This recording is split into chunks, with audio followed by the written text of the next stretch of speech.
עצרו, אנחנו בשדה מוקשים! סמק! מה עושים עכשיו? שקט אילן, אתה רוצה להביא לפה את כל הצבא הסורי? זהו, אין כבר דרך חזרה. אבל אין שום סיכוי שנצא מהשדה מוקשים הזה בחיים. נו, לפחות נמות כולנו ביחד. זה לא מצחיק רף. יש כאן איזה 100,000 מוקשים. לא חייבים לזחול את הדרך שלנו החוצה. קדימה, להוציא את הכידונים ולעשות מה שלמדנו בתרגולת. קדימה, ברגע שמגיעים למוקש, אנחנו חופרים סביבו, מוציאים אותו בזהירות ומנטרלים אותו. זאת הדרך היחידה שלנו לצאת מכאן. קדימה. אם לא נספיק עד הזריחה... אנחנו נספיק עד הזריחה. קדימה. לפעול בזהירות.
My name is Michael Greenspan. I'm an investigative journalist, one of those guys you see on the evening news. Sometimes our efforts bring about long overdue changes. Other times what we do is debatable. We seldom have answers. Our job is to raise the questions. Some stories put life and death on the line, and some touch something much deeper. Some would say much higher. It's a story like this that put me on tonight's flight to Tel Aviv. How I got here started with a phone call from an old friend. A production company in LA was doing a film about unexplainable phenomena during Israel's wars. Some of the stories were actually being called miracles. I couldn't escape the possibility that this assignment might help me explain how my people managed to survive 2,000 years of exile and then build a nation out of almost nothing. If there are miracles, Israel itself has to be one. Born out of the ashes of the Holocaust, it was just one day old when it was attacked by 12 armies that the world fully expected would annihilate it.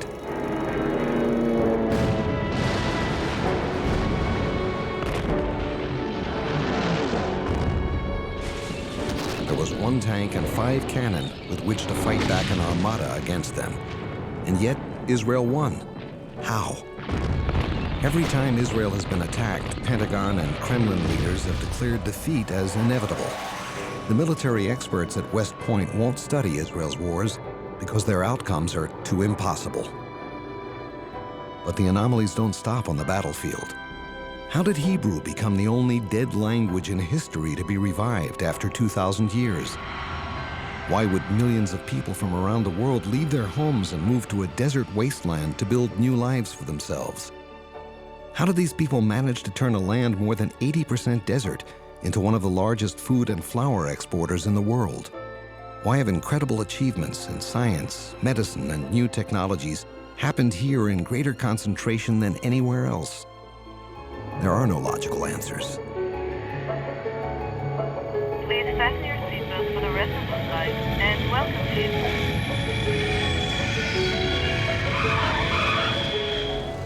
The road from the airport to Jerusalem takes about 30 minutes.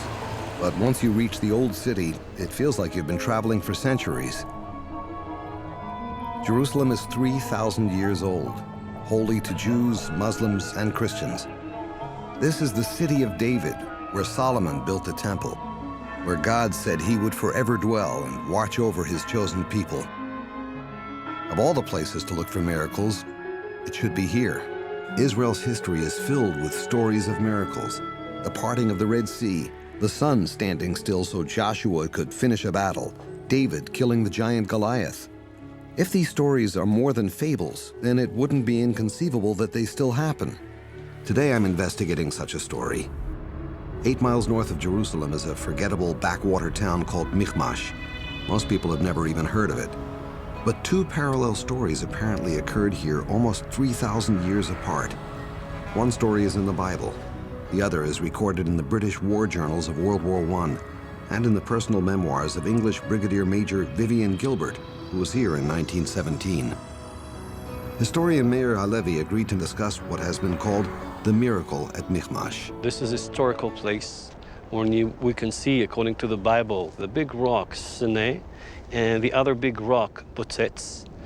And here we have living stories, a living history coming out of this place. I'm also meeting historian Yehuda Noblach, who has studied the events that took place here. Wadi Michmash used to be the main way of going from Jericho to Jerusalem. The most recent story is times of the British. In 1917, the world was at war.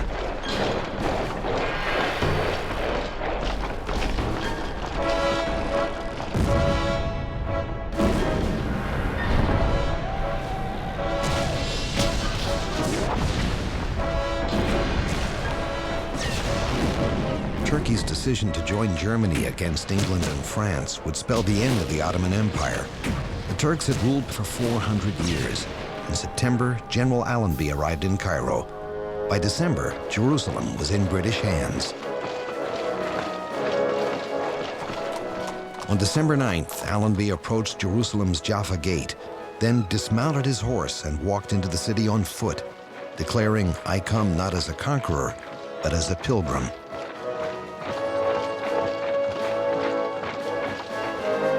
Brigadier Major Vivian Gilbert was there.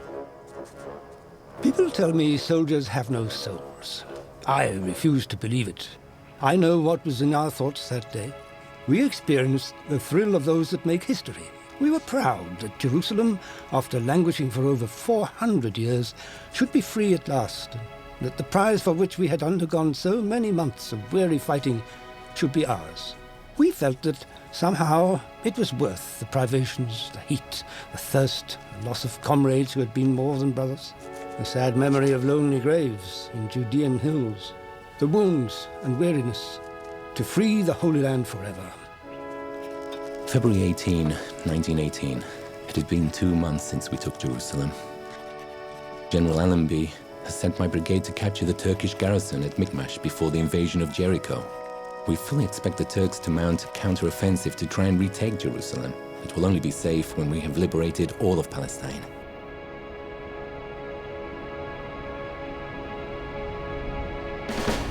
We arrived in Michmash Valley yesterday.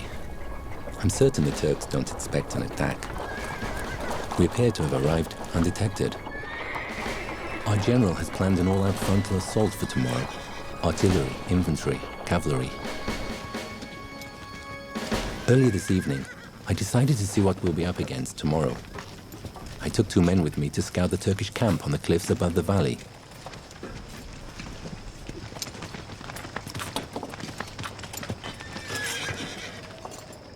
The cliffs above Michmash Valley create a formidable fortress. Any attempt to climb the canyon walls would be to invite almost certain suicide. Even so, if there was a way up the cliffs, it would catch the Turks by total surprise.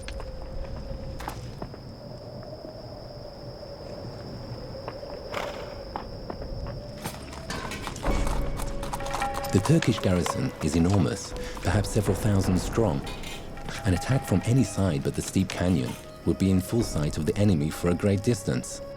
A surprise attack would be impossible unless it was from the canyon itself.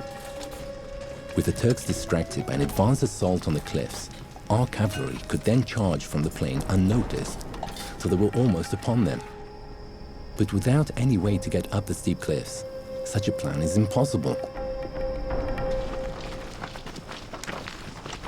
All night long, I've not been able to escape the thought that I've read about Michmash before. It finally struck me when I opened my Bible. The story's in the book of Samuel. The prophet recorded a battle that became a miracle, that took place in this same valley and on these same cliffs 3,000 years ago. The enormous Philistine army was garrisoned on the plain above the valley of Michmash. They were fearless and brutal. Their raiding parties raped and pillaged the people of Israel without mercy.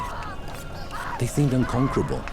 The last thing they expected was an attack, certainly not from King Saul of Israel. Any approaching enemy could be seen from miles away. An outpost guarded the steep cliffs down to the canyon, the only possible path for a surprise attack, and the cliffs made such an approach almost unthinkable. At the far end of the canyon, King Saul, Israel's first king, had a force of barely 600 men, camped in the same place where we sat now. Saul's army was demoralized and weak. Only Saul and his son Jonathan even had a sword. The Philistines had not allowed any blacksmiths in Israel, fearing the Israelites would make weapons to defend themselves. Saul was beside himself as to what to do. But Saul's son Jonathan was not intimidated by the Philistines. A young man of faith and a lot of courage, Jonathan slipped out of the camp one night with his armor-bearer to go find out if God would bring Israel a victory over the Philistines. The two men ventured into the moonlit valley, knowing they would easily be seen by the lookouts at the Philistine outpost. אם הם יגידו לנו לעלות אליהם, זה סימן שאלוהים ייתן לנו ניצחון גדול על הפלישתים הערלים האלה. אבל אם הם יגידו לנו לחכות כאן עד שהם ירדו אלינו, נחזור למחנה. כי זה יהיה האות שאלוהים לא ייתן אותם בידינו. אני איתך בלב ובנפש, יונתן. הבה נתגלה בפניהם.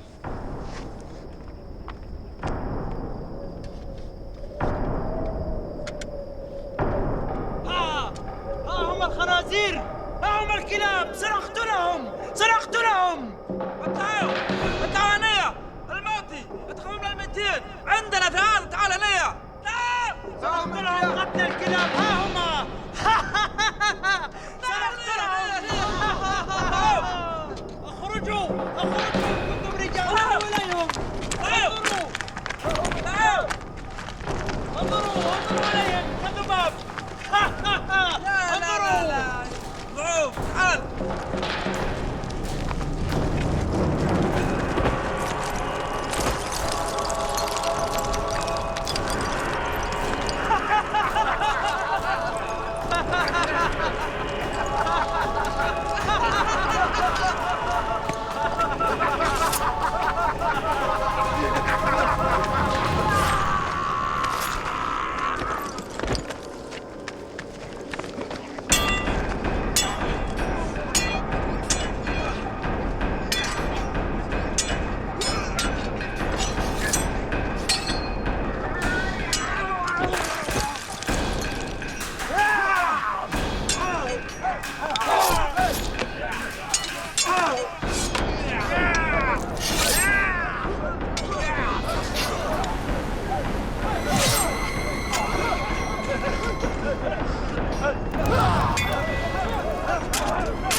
Without gathering their weapons, the soldiers began running away in all directions.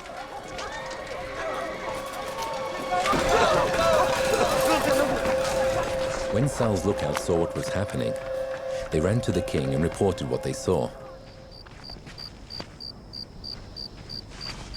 אדוני המלך, התעורר, התעורר. אומר, מה העניין? הפלישתים מלכי, הם בורחים. אתה מעיר אותי כדי לספר לי מעשיות? לא מלכי, זאת האמת לאמיתה. עוד מעלתו, ראינו זאת במו עינינו. מה ראיתם? הם נלחמים זה בזה בניסיון לברוח. לברוח ממה? לא יכולנו להבחין, אבל ראינו כי הם נסים לעבר הגבעות. מהר אבנר אסף את הצבא. כן, אדוני המלך. היכן יונתן? איני יודע מלכי, הוא לא בעול שלו, כבר בדקתי. אז מצא אותו ותאמר לאחי הכהן שהביא את ארון האלוהים. נתן, קרא ונע. Meanwhile, the tumult in the Philistine camp reached pandemonium. In their panic, the Philistine soldiers were killing one another in a frenzied attempt to escape the massive army they thought was attacking them. The Bible says that panic struck the whole army. The ground shook. It was a panic sent by God. Saul ordered the high priest Ahijah to bring up the Ark of the Covenant to inquire of God what he should do.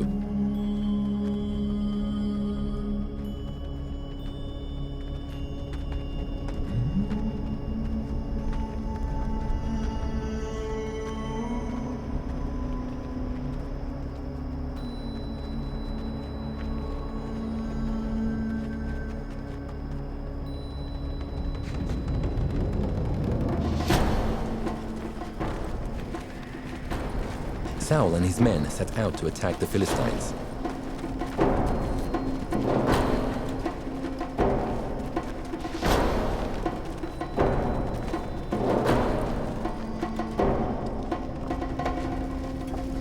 Reaching the abandoned camp, they picked up thousands of weapons left behind by the fleeing Philistine army.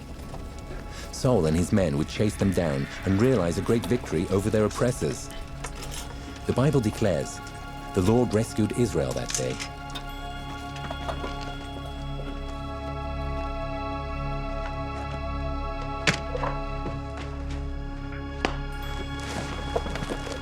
We had found Jonathan's secret, the pass he had used to climb the steep cliff.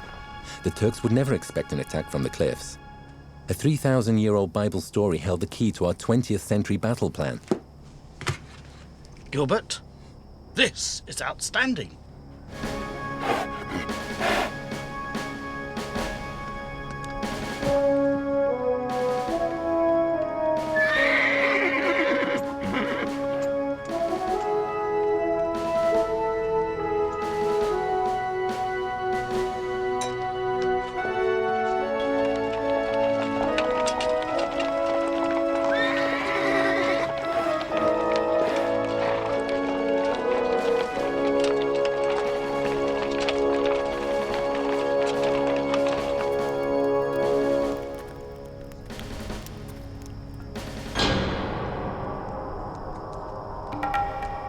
The Turkish army was asleep, unaware of our presence. Together we were about to repeat a 3,000-year-old story.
قوم.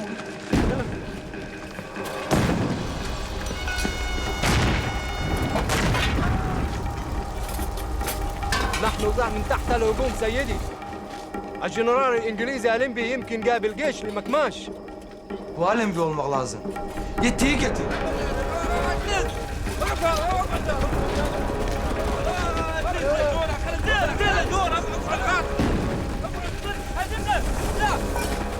سلامة مش حرير ايش دعوة معك اشهد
And so, after thousands of years, British troops successfully copied the tactics of Saul and Jonathan.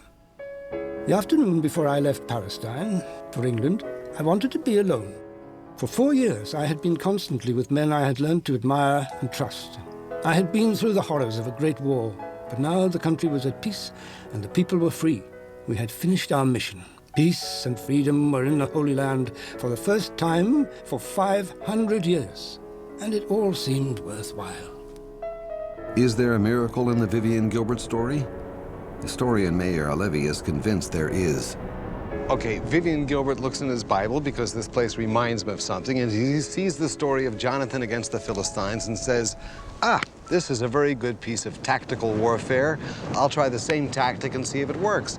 No reasonable and rational soldier or major or officer will come against the Turkish Empire that lands on the plateau right here. This is a miracle. You think that God throughout history has been especially kind to the Jewish people in performing miracles? No, he has a redemption, he has a goal to the whole world, and he brings the whole world to this target.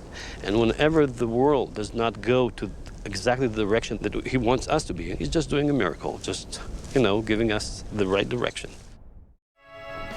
The entire British campaign in Palestine in World War I is filled with such unexplainable stories. Consider this incredible discovery. In Vivian Gilbert's journal, he observed that Britain's liberation of Jerusalem had fulfilled an ancient prophecy. 2,000 years ago, the prophet Daniel received a vision that Jerusalem would be delivered from its enemies in 1,335 years. The prophet Haggai later added that the day of blessing would come on the 24th day of the 9th month of the Hebrew calendar.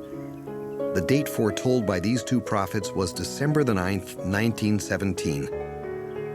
The very day the mayor of Jerusalem handed over the keys of the city to the British Army. Historian Yehuda Noblach put it this way: God makes history, makes the future too.